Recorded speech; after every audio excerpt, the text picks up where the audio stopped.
Dear students, in the last class, we have seen growth rate to analyze the algorithm. And before moving to this class, just refer the previous class and in that what we have studied. Growth rate is one method to analyze the algorithm, and in the big O notation, the complexity we will analyze by the help of this growth rate concept. And we will see the examples for all the algorithmic notations. First one, O1, that is order of 1, and that is called as constant time algorithm. In the growth rate we have seen that is constant functions. And the order of 1 is called as constant time since it will execute or it will take the same time regardless of the input size. Okay, even the input size varies, but it will take the same time. Maybe if it is taking 1 second to execute one statement, every time it will take 1 second to execute the same type of statement. Even for the 100, that is value 100, for 10 or maybe 10,000, 20,000. That means even the value varies or the size varies, it will not make any difference. And here you can see one example. If the input array could be one item or 100 times, but this method required only one step. Note, O of 1 is the best time complexity method. Here you can see the graph what we have seen in the last class. So number of inputs, okay, even for all number of inputs, the output is at same area. That means it is taking same time for any number of inputs. So hash include stdio.h wide main int x equal to 20, y equal to 30. We took two values by assignment, x equal to 20, y equal to 30. Even this one is a order of 1 complexity, and z is equal to x plus y. Even this is taking constant time to execute. That is order of 1 complexity. Printf percentage d z. Okay. And the second one is O log n, logarithmic time algorithms. In O log n means log value.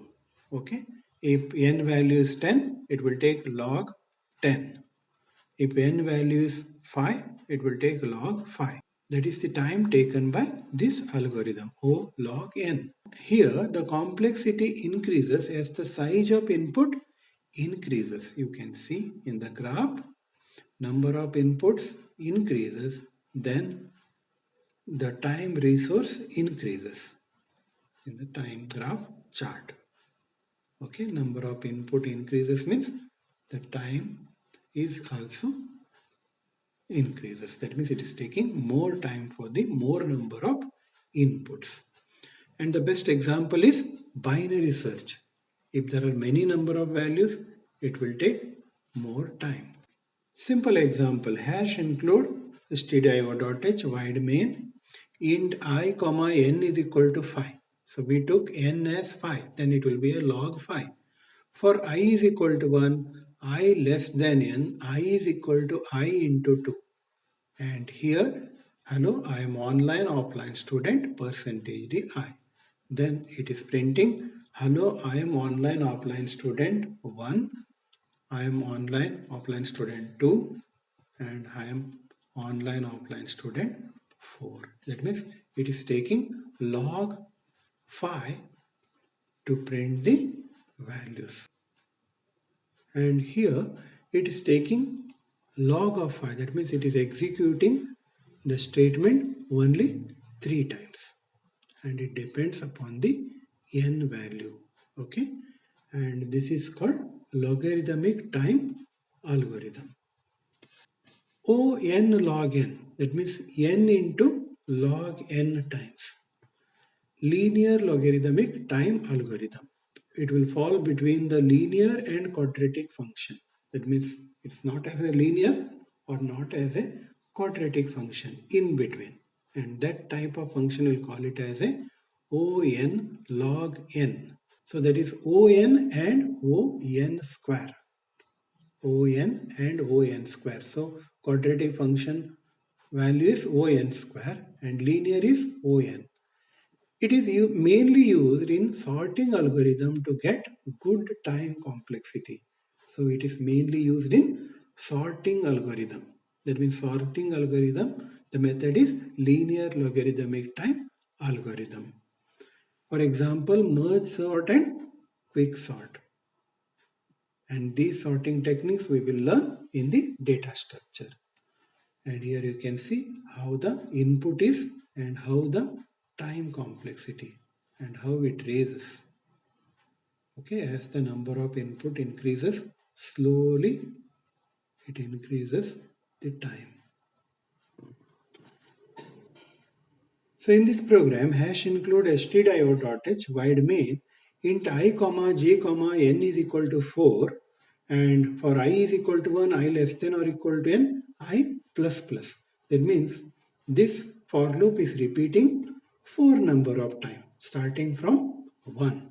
But this for loop, you can see j is equal to 1, j less than or equal to 8, and j is equal to j into 2. That means j into 2. Every time it is multiplying j with 2. And every time it is printing I and j value. First time I is equal to 1, j is equal to 1, that it is printing. But the second time I is equal to 1 and j is equal to 2. Now in this program, okay, if the n is 4, then this algorithm will run 4 into log 8. We took n as 4. So the algorithm will run 4 into log 8 times. That is 4 into 3 is equal to 12 times. Okay. Whether we have a strict inequality or not in the for loop is irrelevant for the sake of a big O notation. Since n is 5, then 5 into log 8. Then it may be 15 times. Okay. That means as per the input, slowly the resource increases. That it shows. And even you can see the output here. Hello, I equal to 1, j equal to 1. That means it is printing these values 12 number of time. And fourth one, that is ON, order of n, that is linear time algorithm. Algorithm is represented as order of n and it is called as linear time. It is directly proportional to the number of inputs. You can see the number of inputs are directly proportional here. That's why it is in the center. And as per the number of inputs, that means if the number of inputs raises or increases, slowly the resource also increase in the same order. And both sides there will be raise of 1 unit. Okay, that's why the linear time algorithm is directly proportional to the number of inputs. We'll see one example. If the array has 6 items, it will print 6 times. In ON, the number of elements increases, the number of steps also increases. We can see here, wide main I comma n equal to 6. So n is equal to 6, so this loop is repeated 6 times. If n equal to 7, loop is repeated 7 times. N is equal to 8, loop is repeated 8 times. That means as per the value increases, n value, that we will call it as an input. If the input increases, the resource, the time also increases. Okay, that is the concept here. So it will print I value 6 times. Okay, got the idea? The next concept is ON square. That is polynomial time algorithm. Even it is called as quadratic algorithm. ON square. That means n raised to 2. Even it is called as quadratic time. It is directly proportional to the square of the input size. Directly proportional to the square of the input size. If the array has 3 items, it will print 9 times. Array has 2 items, it will print 4 times. In O(n) square, as the number of steps increases exponential, the number of elements also increases. It is the worst case time complexity method. Okay, worst case time complexity method. Since the time taken is more in this concept. Here you can see number of inputs increases, even the time increases proportionally. I comma j comma n equal to 3. We took n as 3 and there will be one for loop and second for loop. That means there are two for loops. And this for loop is repeated, this for loop number of time. Okay, and for this one O(n) complexity, okay, it will work like a linear, and for this one again O(n) complexity, and the totally there will be like O(n) into O(n) is equal to O(n) square complexity. So the program, there are two for loops and we are printing I and j. So that will be 9 times the loop is repeated. That means commonly the nested for loop are the example for this quadratic functions. Okay, quadratic time algorithm or polynomial time algorithm. Remember these concepts, and even in the next year there may be subjects related to this. Cubic function. If we take 3 for loops in the program, like for example multiplication of 3 numbers, that means the matrix multiplication. Okay, matrix multiplication is best example for cubic function. There will be 3 for loops we are taking in the matrix multiplication. Okay, and that is represented as O(n) raised to 3 algorithm. In the above program, if we add another for loop, that means in the previous program, if you add another for loop, then the above program becomes an example for cubic function. That means 3 for loops makes cubic function. Okay. Next one is O2 raised to n exponential time algorithm. Okay. Don't confuse with the exponential time algorithm with polynomial algorithm. Here order of n square, and here exponential time algorithm order of 2 raised to n. That is the difference. It's not n square, order of 2 raised to n. Exponential time algorithm. Algorithms with complexity O order of big O 2 raised to n are called as exponential time algorithm. These algorithms grow in proportional to some factor exponential by an input size. For example, O, that is order of 2n algorithm, double with every additional input. So if n is equal to 2, these algorithm will run 4 times. If n is equal to 3, they will run 8 times. Okay, and kind of like the opposite of logarithmic time algorithm. O(3n) algorithm triple with every additional input. Here double with every additional input, but here it is triple with every additional input. O of 3n. O and 3 and 2 we can take it as a k. Order of k raised to n algorithm will get k times bigger with every additional input. That means we can simply analyze this exponential time algorithm as order of k n, and that k constant is nothing but one value. It may be 2, 3, and whatever the k value is, we will get k times bigger with every additional input in the exponential time algorithm. We can see one example. Void main int I comma n is equal to 2. For I is equal to 1, I less than or equal to POW, n comma 7. POW is function to take exponential, that is n raised to 7. I plus plus printf percentage d backslash ti. Here the output is numbers from 1 to 128. Since I is equal to 1, I less than or equal to POW n comma 7, and always it will be less than power of n comma 7. The output may be 1, 2, 3, 4. Like that way it will print all the numbers up to 128. But it is taking, even though it looks like a simple output, but it is taking more time because of this exponential function.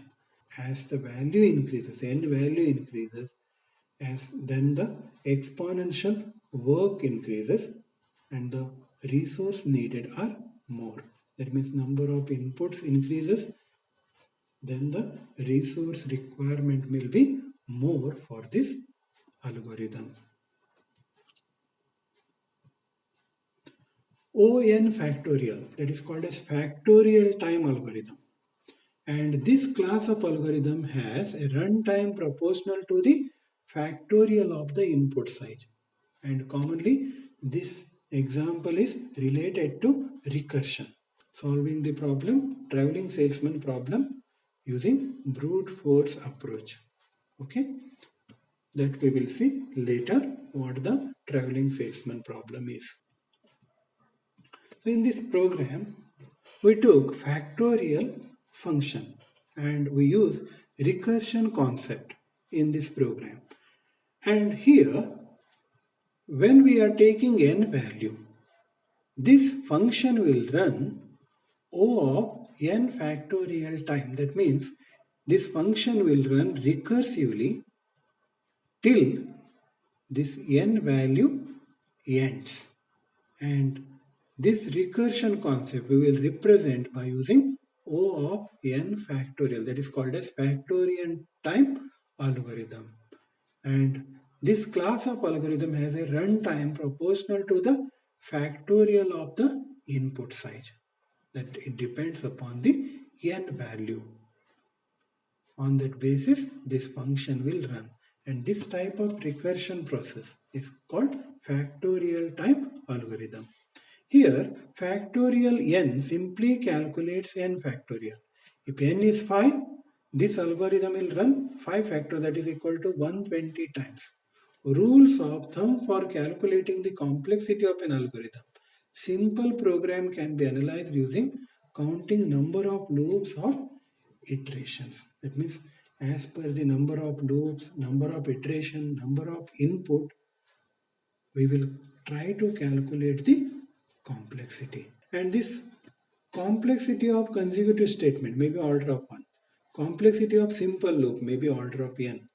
And complexity of nested loop may be O n raised to 2. And complexity of 3 for loops may be O n raised to 3. So that means depending upon the loop, the iteration of statements, we will give the complexity. That we have learned in this class. We can summarize today's concept, that means whatever we have learned in this class, in this way. There could be times when you require to optimize the space complexity of your algorithm, whether you are doing competitive programming or working on real-time projects in development. Remember that factorial algorithm we discussed above, it is using recursion, and always remember one thing, that recursive always makes stack, but it can also be optimized using dynamic programming where you can solve its space complexity. That means when we are using recursion, it is taking more space. Okay, since we are using modular programming approach, as well as the iterations will be more related to stack. And that's why it can be optimized by taking dynamic programming method. Thank you. God bless you.